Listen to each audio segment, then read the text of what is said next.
How to draft an application under Section 5 of Limitation Act 1963, that is to say an application for continuation of delay।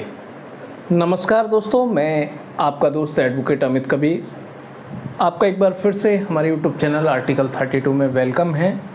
तो दोस्तों, आज के हमारी legal video के segment में हम एक वेरी इम्पोर्टेंट, बहुत ही महत्वपूर्ण लीगल ड्राफ्टिंग को डिस्कस करेंगे, जो कि है under section 5 of limitation act 1963, जिसके अंतर्गत विलम्ब माफ़ी की एक एप्लीकेशन लिखी जाती है, जिसे हम इंग्लिश में कहते हैं condonation of delay, N application for condonation of delay. तो फ्रेंड्स, इसी एप्लीकेशन को किस तरीके से लिखना है, किस तरीके से तैयार करना है, इस वीडियो में हम डिस्कस करेंगे। तो फ्रेंड्स, सबसे पहले हम जान लेते हैं लिमिटेशन एक्ट 1963 के बारे में कि सेक्शन 5 के अंतर्गत कब और कैसे आपको ये एप्लीकेशन की ज़रूरत पड़ती है। तो friends, section 3 of limitation act 93 कहता है कि आप कोई भी सूट, एप्लीकेशन या अपील दाखिल कर रहे हैं तो उसका जो निश्चित समय है, जो लिमिटेशन एक्ट के अंतर्गत बताया गया, उसी में आपको दाखिल करना है। यदि उसके बाद आप दाखिल करते हैं, लिमिटेशन के बाद यदि आप ये सूट, अपील, एप्लीकेशन दाखिल करते हैं, तो वो आपकी एप्लीकेशन, अपील या सूट है वो डिसमिस्ड कर दिया जाएगा कोर्ट के द्वारा, उसे सुना नहीं जाएगा। लेकिन इसका एक्सेप्शन सेक्शन 5 में बताया गया है कि कुछ परिस्थितियों में यदि आपके पास सफिशिएंट कॉज, यदि आप ऐसा कोई कारण दर्शित करते हैं जिससे कोर्ट को ऐसा लगता है कि आप ऐसी परिस्थितियों में, तो ये स्वाभाविक है, नेचुरल है कि व्यक्ति विलम्ब होगा ही। जैसे कि आपको समन की तामील की जानकारी नहीं मिली जिससे कि आप कोर्ट में रिवीजन दाखिल कर सकते थे, तो ऐसी परिस्थिति, ना कोई आपको वारंट मिला, आपको कोई जानकारी नहीं थी सूट की, या आपकी तबीयत इतनी ज़्यादा ख़राब थी कि आप उस टाइम पर वो जो एप्लीकेशन है या अपील है वो दाखिल नहीं कर सकते थे, तो ऐसी परिस्थिति में कोर्ट की डिस्क्रेशन पावर है कि वो कंडोनेशन ऑफ डिले कर सकती है। तो फ्रेंड्स, ये आपने समझ लिया कि कंडोनेशन और डिले की एप्लीकेशन कब लिखी जाती है। तो फ्रेंड्स, बहुत ही इम्पोर्टेंट है ये जानना, इसीलिए हमने डिस्कस किया है। तो हम फ्रेंड्स देख लेते हैं कि एप्लीकेशन किस तरीके से आपको लिखनी है। तो फ्रेंड्स, हमने एग्जांपल लिया है एक रिवीजन पिटीशन का। तो फ्रेंड्स, रिवीजन पिटीशन का यहाँ पर जो टाइम दिया गया है, यहाँ पर जो शेड्यूल दी गई है पीछे, उसकी जो एंट्री है 131 में, उसको दिया गया है 90 डेज़ टाइम दिया गया है। तो 90 डेज़ के अंतर्गत आपको ऑर्डर पास होने के 90 डेज़ टाइम दिया गया है, यानी कि आपको कोई भी ऑर्डर, जो लोअर कोर्ट का जो भी ऑर्डर पास हुआ है, तो 90 डेज़ के अंतर्गत आपको डिस्ट्रिक्ट एंड सेशन कोर्ट में या हाई कोर्ट में रिवीज़न फाइल कर देना चाहिए 90 डेज़ में। 90 डेज़ कब से शुरू होंगे? जब ऑर्डर की तारीख के बाद से, जिस दिन ऑर्डर हुआ उसकी तारीख के बाद से 90 डेज़ शुरू होंगे। तो दोस्तों, आपने जाना कब और किन परिस्थितियों में under section 5 of limitation act की एप्लीकेशन आप कोर्ट में लगाते हैं। तो फ्रेंड्स, हम शुरू करते हैं। ये हमारे पास एक फॉर्मेट है कोर्ट का, वो जो कि आपकी स्क्रीन में साइट में चल रहा है, आप देख सकते हैं किस तरीके से आपको एप्लीकेशन लिखनी है, वो दिखाई दे रहा है, उसको मैं पढ़ के बताता हूँ।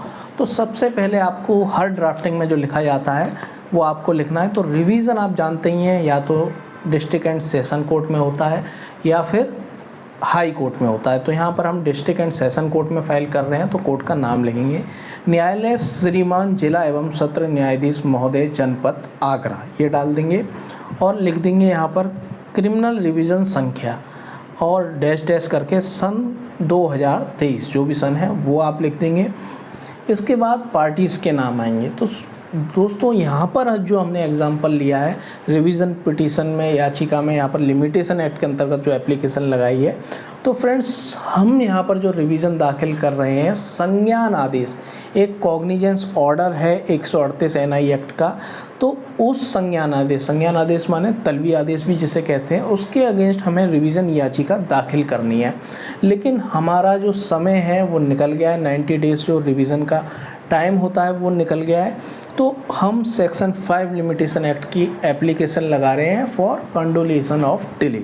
तो पार्टीज़ के नाम यहाँ पर उल्टे हो जाते हैं, जो यहाँ पर 138 के अंतर्गत जो दावा दाखिल किया गया था, जो केस दाखिल किया गया था, उसमें जो नाम था ए बनाम बी, तो यहाँ पर क्या हो जाएगा बी बनाम ए, और यहाँ पर उत्तर प्रदेश राज्य और जुड़ जाएगा, तो बी बनाम उत्तर प्रदेश राज्य और अन्य पार्टी जो पहले थी उसका लिख जाएगा, जैसा कि आपको दिखाई दे रहा है। यहाँ पर पार्टी का नाम दिखाई दे रहा है अमरा पुत्र श्री, ये निवास स्थान थाना लोहा मंडी, जनपद आगरा, उम्र करीब, रिवीजन करता, ये रिवीजन करता है, तो रिवीजन करता दूसरी पार्टी होती है जिसके अगेंस्ट कोई आदेश पारित किया गया होता है। बनाम आपको उत्तर प्रदेश राज्य लिखना है, और यहाँ पर जो जिस आदेश में जो प्लेंटिफ था वो यहाँ पर विपक्षी बन जाता है, दूसरी पार्टी का नाम लिख देना है एडम पुत्र श्री, ये निवास स्थान आगरा, उम्र करीब, ये विपक्षी गण।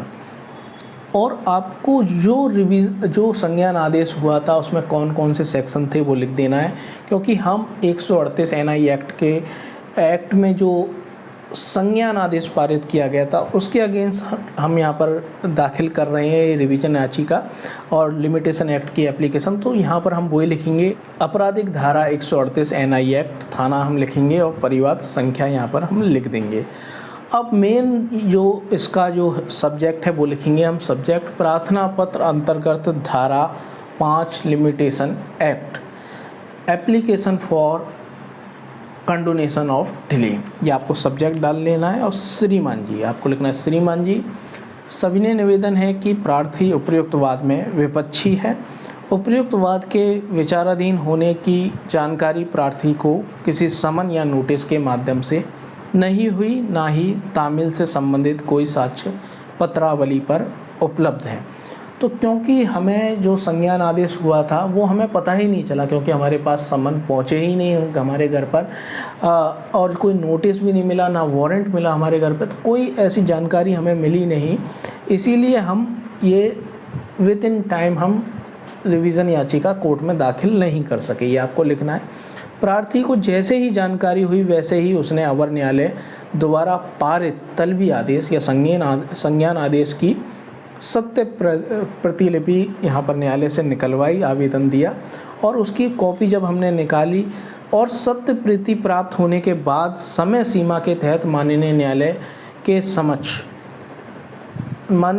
समक्ष पारित आदेश, संज्ञान पारित आदेश इतनी तारीख की बाबत यह रिवीजन याचिका कोर्ट में प्रस्तुत कर रहा है।